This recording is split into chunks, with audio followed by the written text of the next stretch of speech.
안녕하세요. 반갑습니다. 오늘 주제 18입니다. 개화의 추진과 반발에 대해서 한번 살펴보겠습니다. 지난 시간에 우리가 강화도 조약을 계기로 개항하는 모습을 살펴봤습니다. 개항을 한 이후에 정부는 여러 가지 개화 정책을 추진하게 되는데 모든 사람들이 이 개화 정책에 찬성을 했던 것은 아닙니다. 반대하는 사람도 있었겠죠. 오늘은 개화 추진과 그에 대한 반발, 그 반발이 세 가지 방향에서 오는데 오늘은 두 가지를 먼저 살펴보도록 하겠습니다. 자, 그중에 첫 번째가 양반 유생들에 의한 위정척사 운동입니다. 어떠한 성격을 가지고 있고 시기별로 어떻게 전개가 됐는지 여러분들이 한번 찾아보기 바랍니다. 두 번째 반발은 바로 이모군란입니다. 이모년인 1882년도에 구시 군인들이 반란을 일으켰죠. 그게 바로 이모군란인데 왜 이렇게 이모군란이 일어나게 됐고 어떻게 전개가 됐으며 이 사건이 나중에 어떤 영향을 끼쳤는지도 한번 정리를 해 보겠습니다. 자, 우리의 이야기는 흥선대원군에서부터 시작이 됩니다. 나이 어린 고종을 대신해서 약 10년간 1873년까지 집권했던 사람이 흥선대원군이었습니다. 국내 여러 가지 개혁을 추진했죠. 그 목적은 왕권 강화와 민생 안정이다. 이런 얘기를 했었고요. 대외적으로는 통상수교 거부 정책, 그래서 병제병 남신척 척화비까지 우리가 한번 정리를 해 봤습니다. 10년이 지나고 흥선대원이 물러납니다. 그리고 고종이 직접 정치를 하는 고종의 친정이 시작이 됩니다. 자, 그 와중에 국내에서는 우리도 이제 좀 통상을 해서 여러 가지 개화를 추진하자라는 통상 개화론이 대두되기 시작했었고, 대외적으로는 일본에 의한 운요호 사건이 일어납니다. 이 두 가지 요인으로 1876년도에 우리나라 최초의 근대적 조약이자 불평등 조약인 강화도 조약이 체결이 된다라는 얘기를 했었습니다. 자, 그리고 나서 이제 아까 얘기했던 것처럼 여러 가지 개화 정책을 추진하게 되는데 이때 이 개화 정책 추진을 주도적으로 했던 세력이 바로 민비 가문인 민씨입니다. 민비가 누굽니까? 여러분들은 명성황후로 잘 알고 있는 그 가문입니다. 네, 민비예요, 민비. 민비고 우리가 이제 명성황후라고도 부르는 거죠. 자, 그래서 이제 그 민씨 집안에서 여러 가지 개화 정책을 추진하게 됩니다. 자, 중국을 본따서 이 개화 정책을 추진하기 위한 컨트롤 타워로 통리기무화문이라는 기구를 설치를 하고요. 군대 개혁을 실시를 합니다. 5개 군영을 이영, 즉 2개 군영으로 통폐합을 하고 신식 군대인 별기군을 새롭게 창설하게 됩니다. 대우가 달랐어요. 일단 월급도 별기군이 훨씬 더 많이 받고 그다음에 훈련도 일본인 교관을 초빙해가지고 신식 훈련을 받기도 했었다라는 거예요. 자, 여러분 단순히 5군형에서 2형으로 바뀌었다 이런 의미가 아니에요. 통폐합이 됐다는 거는 누군가는 잘리는 사람이 생겼다라는 얘기가 되겠죠. 거기에다가 막 차별까지 당해 열 받겠죠. 이게 이제 나중에 이모군란으로 이어지게 되는 거고요. 그 다음에 이제 어떻게 개혁을 할지 잘 모르겠다 해가지고 여러 나라의 사절단을 파견합니다. 그중에 우리나라에서 가장 가까운 일본에는 수신사 또 조사시찰단을 파견했었고요. 또 청나라에는 좀 가서 어떻게 개혁을 했는지 보고 배워와라 라는 차원에서 영선사를 파견합니다. 이 영선사가 중간에 돈이 없어서 돌아오는데 그때 이 영선사의 영향으로 근대 무기 만드는 공장인 기기창이 설립되기도 합니다.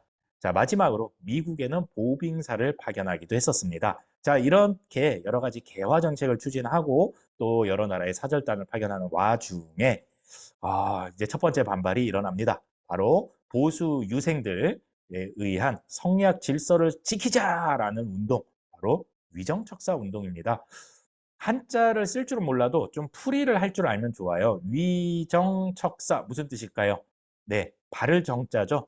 여기 네, 올바른 것을 위하고 사악한 것을 배척한다라는 운동입니다. 사악한 것이라는 것은 바로 외국 문물, 서양 문물을 이야기를 하는 거겠죠. 자, 이런 위정척사 운동이 시기별로 조금씩 변화를 겪게 되는데 1860년대는 막 이항선이 등장해서 통상하자 막 요구하던 그런 시기였어요. 그래서 이때 이항로 등은 척화주전론을 주장하면서 통상에 반대합니다. 이렇게 이제 주장을 했던 거고요. 그렇지만 결국 우리가 일본에 의해서 문을 열게 되잖아요. 자, 1870년대는 일본이 와서 찝적댈 때예요. 개항해라, 개항해라 하고 있던 그런 시기에 개항에 반대합니다. 라면서 최익현. 최익현 어디서 봤죠? 기억나나요? 네, 흥선대원군 물러나세요라는 상소를 썼던 그런 유학자였죠. 이 최익현이 들고 나온 논리가 외양일체론입니다. 외놈들과 양놈들은 한통속이다 이런 얘기죠. 네, 비속어로 써서 죄송합니다. 일본과 서양 세력은 한통속이다 이런 주장을 하면서 개항에 반대하는 모습을 보입니다. 자, 그런데 어떻습니까? 개항을 하고 말죠. 그리고 이제 1880년대 바로 이 시기입니다. 여러 가지 개화 정책이 추진되고 있던 이 시기에는 개화에 반대합니다 라면서 어, 이제 위정특사 운동이 전개가 되는데 이 시기가 또 어떤 시기이기도 하냐면요. 바로 2차 수신사로 일본에 갔다가 황준시엔이 써준 조선 책략을 들고 들어와서 미국이랑도 조약을 맺어야 되지 않느냐 이런 여론이 막 형성되고 있던 그런 시기였습니다. 그래서 이 시기에는 개화 정책에 대한 반대에 더불어서 조선 책략 유포에 반대하는 거국적인 운동이 또 벌어지기도 했습니다. 이만손이라는 유학자를 중심으로 영남, 지금의 경상도 지역입니다. 10,000명이나 되는 선비들이 이 뭐라 그러죠? 사인을 다 이렇게 한 거예요. 우리도 동의합니다. 동의의 뜻으로 사인을 해가지고 이제 상소문을 올렸던 게 바로 영남 만인소라는 거죠. 자, 그런데 어떻습니까? 말 안 듣죠? 개화 정책을 추진하고 점점 더 개화 정책이 확대가 됩니다. 와, 통상하지 말자고 했더니 통상했어. 개항하지 말자 그랬더니 정부가 개항해버렸죠? 개화하지 말자 그랬는데 개화 정책을 점점 확대하고 있는 그런 모습. 말로 해서 안 되면 어떻게 합니까? 네, 무기를 들어야겠죠. 그래서 이제 유학자들은 붓을 내려놓습니다. 그리고 총과 칼을 들죠. 바로 항일 의병 운동에 뛰어들었던 시기가 1890년대입니다. 자, 이렇게 첫 번째 반발, 위정척사 운동에 대해서 한번 살펴봤고요. 자, 이번에는 두 번째 반발, 바로 1882년도에 일어났던 구식군인들과 도시빈민에 의한 이모군란에 대해서 한번 정리해 보도록 하겠습니다. 왜 일어났을까요? 네, 아까도 얘기했다시피 군대를 개혁하는 과정에서 구식군인들이 엄청난 차별을 받았어요. 이 신식군대인 별기군에 대한 적대감도 엄청나게 높았던 거죠. 자, 거기에 더불어서 곡물 가격도 엄청나게 상승하면서 도시 빈민들이 많이 생겨납니다. 네, 그렇게 해서 이제 도시 빈민들도 가세를 하게 되는 거예요. 자, 근데 결정적인 사건이 있었습니다. 이 구식군인들이 13개월 동안이나 월급이 밀린 거예요.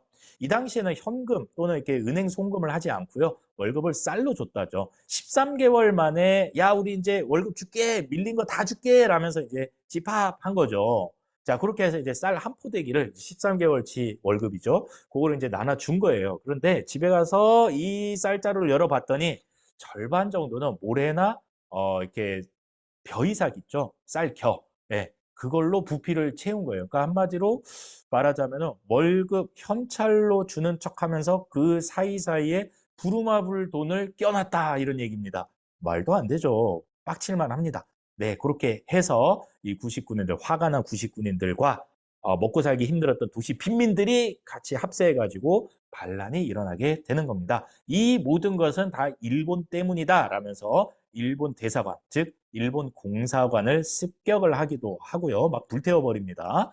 자, 그리고 이 모든 개혁을 주도하고 있었던 민씨 가문을 척결해야 된다 라면서 막 심지어는 명성황후 민비도 막 죽이려고 막 쫓아다니고 그래요. 그래서 이때 당시에 민비가 자기 친정으로 막 열심히 또 도망가기도 하고 피난가는 그런 아주 혼란이 펼쳐지게 됩니다. 이 혼란 속에 덩그러니 남겨져 있던 고종이 아이고 너무 무서워요 이러면서 자신의 아빠 흥선대원을 다시 모셔옵니다. 그래서 이 혼란을 수습해 주세요라고 부탁을 하면서 흥선대원군이 재집권을 하게 됩니다. 그러면서 모든 개혁이 중단되게 되는 거죠.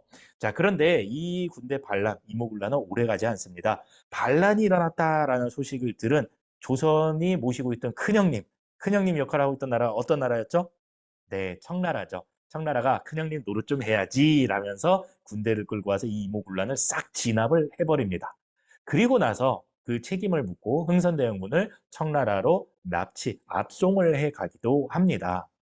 자, 어떤 영향을 끼쳤을까요? 뭐 좋은 영향을 끼쳤을 것 같진 않아요. 그죠? 네, 맞아요. 일본이랑 조선은 재물포 조약을 체결을 하게 됩니다. 공사관이 막 불타고 막 여러 가지 어려운 상황이 펼쳐졌으니까 배상금 줬고요.